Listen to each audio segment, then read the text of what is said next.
So now that we have an understanding of how to get the PDF open in Kami to begin with, we're just going to go over some quick tools, like really quickly. So right now I have the drawing that's marked with red, and we can go in here and we can draw anything that you want. And I am just using the finger on the finger pad, but if you have a touch screen Chromebook, you can just quickly use your finger there.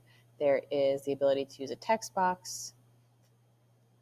So I can start typing what is the lesson essential question, and all that stuff gets saved. Now, you may or may not see this file is not uploaded, and I'll go through the steps if you don't see this, but if I click save to drive, it's automatically saving to my Google Drive.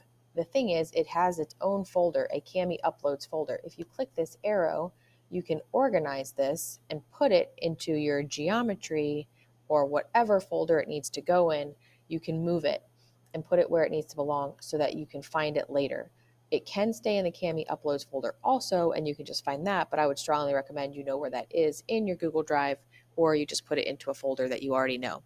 If that is not the case, as far as that option popping up to save to the drive, if you click save, you should have a Google Drive option whenever you click save, and you can move it if it's already saved to the drive, or you can click it where you want it to go to begin with. So that is how you can annotate using Kami very quickly, but also how you can save it to your Google Drive so that you can submit the assignment or share it however your teacher is requesting.